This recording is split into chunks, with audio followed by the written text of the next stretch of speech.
Ton père n'est pas mort naturellement, et ton oncle a changé ses médicaments, murmured the little boy in front of the newspaper stand. Camille Bernard s'arrêta net. Dans sa main, elle tenait encore le journal du matin, ouvert à la page des avis de décès. 3 semaines plus tôt, son père, Étienne Bernard, était mort dans son lit. Le médecin avait parlé d'un arrêt cardiaque.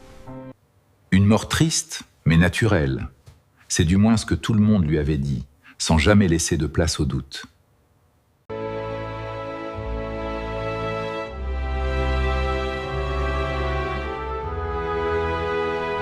Ready, Dad?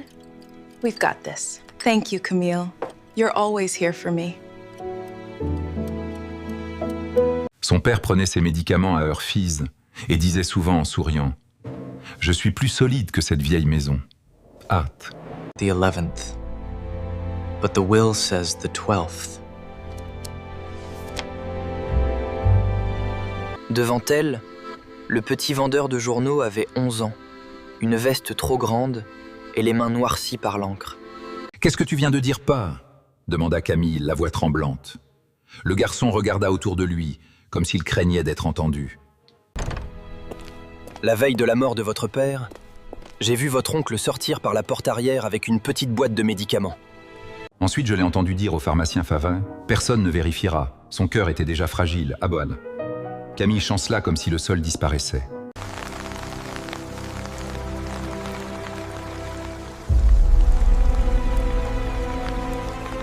Il disait vouloir aider Camille à gérer les papiers, les terres et les comptes, comme un protecteur indispensable et loyal.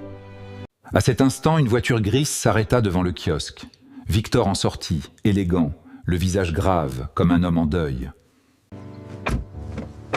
Hello, Camille. And this must be Hugo. We've been looking forward to meeting you. C'est terminé. On n'a plus rien à se dire. Mais monsieur, attendez. Partez. Pour la première fois, la voix douce de son oncle lui sembla froide, comme une main posée sur une serrure. Chez le notaire, Victor posa un dossier devant Eltsé. Ton père n'a pas eu le temps de signer le Nouveau Testament.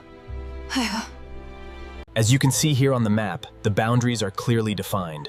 Once these papers are signed, the transfer of the estate will be complete and final. Tu es jeune, tu ne connais rien aux affaires. Papa voulait me protéger. Ton père était malade. Il disait beaucoup de choses.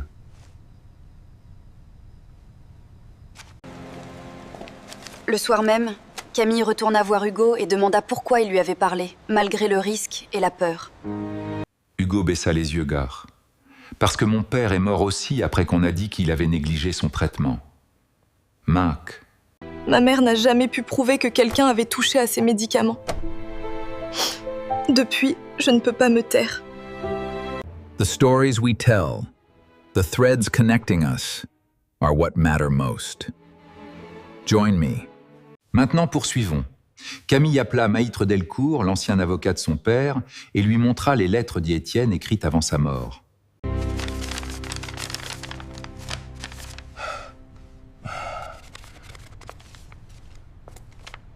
We cannot let opposing counsel portray you as unstable, Miss Camille. Your grief, while understandable, makes you a liability right now. Alors ils tendirent un piège. Camille fit croire à Victor qu'elle acceptait de lui laisser la gestion du domaine.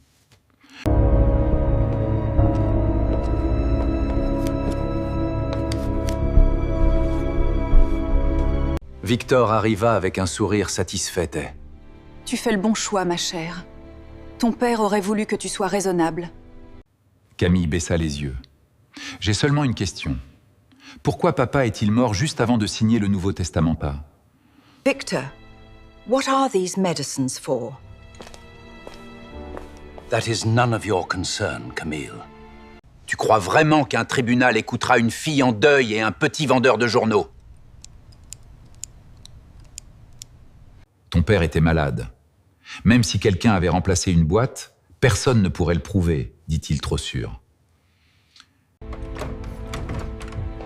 Victor, it's over. We know the truth. Cette fois, Monsieur Bernard, vous venez de parler devant témoins punis. dit l'avocat. Le pharmacien a accepté de confirmer la vérité. Il confirmera que vous lui avez demandé de modifier le dossier après le décès. Victor recula, soudain privé de mots.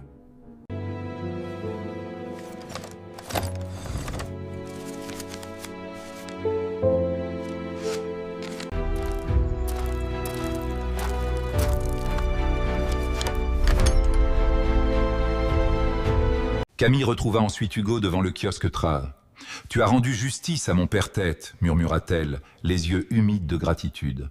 Le garçon secoua la tête. J'ai seulement dit ce que j'avais vu. Puis Camille rencontra sa mère près du kiosque. My family would like to offer you a position at the estate if you're interested. It comes with full benefits. Oh, Camille, thank you so much. God bless you. Elle offrit aussi à Hugo une bourse d'études. Des années plus tard, Hugo devint enquêteur, portant cette histoire en lui. So tell me, Hugo, after all this time, why did you become an investigator? Because the truth matters. People deserve to know what's really going on. Fin de l'histoire. Ceci est une histoire fictive créée pour toucher nos cœurs. Pensez-vous que Camille a eu raison de croire Hugo Maggi? Auriez-vous osé accuser votre propre oncle après une révélation aussi grave, ou seriez-vous resté silencieux bas? Partagez votre avis dans les commentaires.